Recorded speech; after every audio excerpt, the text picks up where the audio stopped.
We're moving right along to question number 17. All right, so this is two functions, and they're asking us, what if we divide the f of x by the g of x, okay? So let's just write that out. So I'm going to say f of x divided by, because that's what that means whenever you have a fraction, g of x.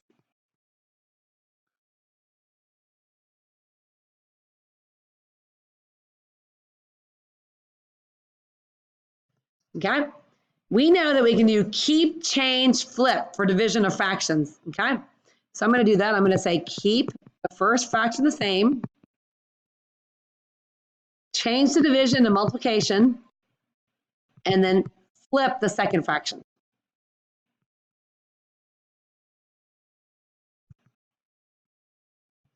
Okay? Now it's a simple multiplication problem. So we're just going to smush them together and factor. So this is going to be a times c will be -3. You're still leaning on this. And you want a pair that adds to be -2. So we're going to try -3 and 1.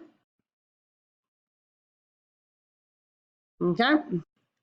And then your denominator. Now, my denominator over here, I have a greatest common factor of 4. Okay. And over here, I have a greatest common factor of 4x. Actually, 4x squared, because I'll have an x squared in both of those. So x minus 3. Okay. So I just factored this is this. My greatest common factor is 4x squared. Okay. Now I want to ask myself, do I need factors that are the same, numerator and denominator? Well, I do. I have x minus 3. Okay. Anything else? I have an x squared. And I have a 4. And that'll be 20. And then I have a 4 here, and that'll be 5. So I think it's going to be 5 times x plus 1 over x minus 1. Okay, once again, make sure you put those parentheses. It's going to be what's going to kill you on this exam. Make sure you put parentheses around the numerator and the denominator. It never hurts to have an extra set. So if you're worried about it, you're not like, I'm not sure if I need a set here, you know, as far as on the outside, put it in there. It won't hurt you to have this, to put an extra set on the outside. That's completely fine. Okay, but make sure you put those parentheses. Okay, number 18. Okay. Our next problem is two rational expressions with different denominators. So when you have this type of problem, go ahead and factor your denominator so you can kind of see the skeleton of the problem of those polynomials.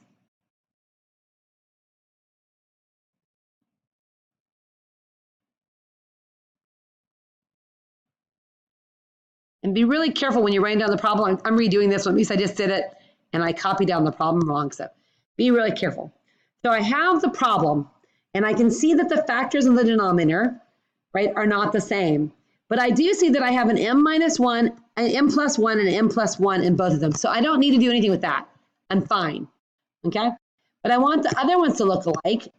And so let's use a different color here. Let's use purple. All right, so I have an m minus 3 on the left. I want to have an m minus 3 on the right. So I'm going to multiply times m minus 3. But I can't just do the denominator. I have to do the numerator too, because m minus 3 over m minus 3 is equal to 1. That's why I'm allowed to do that. So now I have the m minus 3 in both of them. But this m plus 6 needs to be represented. So I'm going to multiply the numerator and the denominator times m plus 6. Now all the denominators are the same. And we know that when we add like denominators, we just keep them the same. I'm going to go ahead and write that in the denominator. Now my numerators, we're going to either add or subtract. So I have 12m times m plus 6 plus 8 times m minus 3. Now a little tip. The denominator, leave factor. Don't mess around with it. We're going to leave it the way it is. The numerator, though, I'm going to say, can I combine any like terms? So I'm going to distribute this out.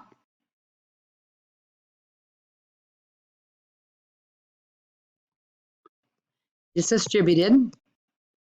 And now I'm going to go like this because I'm not even going to mess with that denominator until the very end.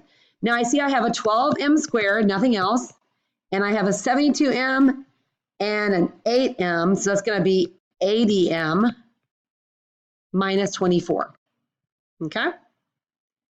And my denominator is going to be m minus 3 times m plus 1 times m plus 6. We combine them into one term, but we don't know if it's simplified the whole way, and we want to make sure it's simplified. So what I'm going to do is look for my greatest common factor. So I know I can see, I definitely have a 4 here. So let me just make sure I don't overlook one. So I'm going to do it the long way, just to review. To find the greatest common factor with certainty, I could look at 12 and say 12 is 4 times 3. So that's my prime factorization. 80, 10 times 8. And I'm just going to go ahead and jump to the bottom row. And then 24 is 6 times 4. All right, so they all have 2 2s. I see those. And they all, let's see, they all have a, nope, that's it.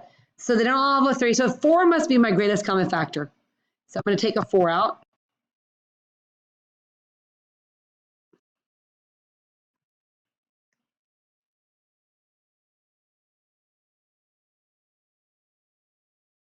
And then I want to see if I can factor the m squared plus 20m minus 6 any farther. So I could say 1 times negative 6 would be negative.